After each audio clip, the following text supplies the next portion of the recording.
La vigilance spirituelle, une nécessité impérieuse pour préserver la paix du Christ et le plan de Dieu.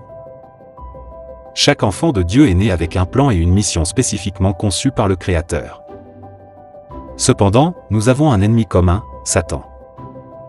Cet adversaire acharné s'emploie sans relâche à voler la paix que Jésus-Christ nous offre, à détruire le plan éternel de Dieu pour notre vie et à nous éloigner de notre destinée divine. La vigilance spirituelle, soutenue par une vie de prière constante, n'est pas un choix. C'est une nécessité vitale pour chaque chrétien afin de demeurer ferme, victorieux et en communion avec le Seigneur. Comprendre notre identité divine. Dieu a créé chaque être humain avec un plan spécifique et une mission divine. La Bible nous le rappelle dans Jérémie chapitre 1, verset 5, « Avant que je t'eusse formé dans le ventre de ta mère, je te connaissais. » Ce que cela signifie. Nous avons été créés dans les cieux avec une promesse et une vision divine avant même de naître. Dieu a préparé pour chacun de nous des projets de paix, d'avenir et d'espérance selon Jérémie chapitre 29, verset 11. Notre présence sur terre n'est pas un hasard, mais une mission divine à accomplir. Reconnaître cette vérité nous aide à vivre avec assurance et responsabilité, sachant que notre vie a un but éternel. Satan, un ennemi acharné à notre destruction. Satan, autrefois un ange de lumière, a été déchu à cause de son orgueil et de sa rébellion contre Dieu selon Ésaïe chapitre 14, versets 12 à 15.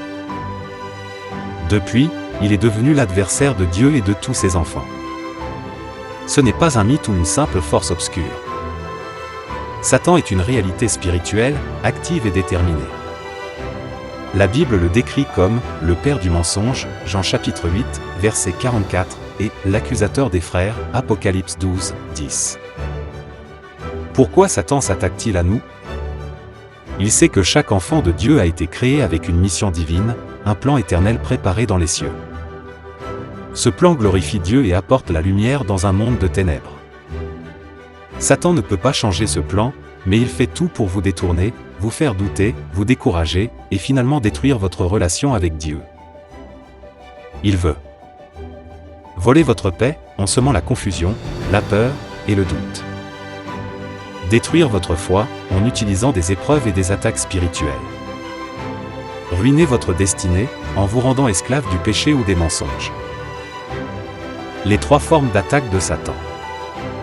1. L'image du serpent, comme contre Adam et Ève, Genèse 3, Satan utilise la ruse et la tentation pour vous inciter à pécher. Il vous murmure des mensonges pour vous faire croire que désobéir à Dieu est sans conséquence. Par exemple, une tentation subtile comme mentir pour éviter un problème, ou céder à des désirs contraires à la volonté de Dieu. 2. L'image du scorpion, Satan envoie des épreuves pour ébranler votre foi, comme il l'a fait avec Job. Il sème des tempêtes pour vous décourager et vous faire douter de l'amour de Dieu. Par exemple, perte d'un emploi, maladie soudaine, conflits familiaux. 3. L'image du dragon, cette attaque est plus directe et vise à dominer entièrement votre âme ou à vous rendre esclave d'un péché particulier. Elle peut se manifester par des addictions, des pensées destructrices ou des oppressions spirituelles. Par exemple, être piégé dans une dépendance, alcool, adultère, etc., ou se sentir constamment submergé par des pensées de désespoir. Ce qu'il faut retenir, Satan est méthodique et persistant. Il n'abandonne jamais. Mais il est déjà vaincu à la croix par Jésus-Christ, Colossiens chapitre 2, verset 15. La vigilance est essentielle pour résister à ces ruses. La vigilance, une nécessité, pas une option. La Bible nous exhorte à être vigilants, soyez sobres, veillez. Votre adversaire, le diable, rôde comme un lion rugissant, cherchant qui il dévorera, 1 Pierre chapitre 5, verset 8. Cela signifie que le manque de vigilance ouvre la porte aux attaques de Satan. Imaginez un soldat au front, s'il baisse sa garde, l'ennemi peut l'attaquer à tout moment. Il en est de même dans la vie spirituelle. Comment pratiquer la vigilance? Rester sobre, cela implique une vie équilibrée et disciplinée.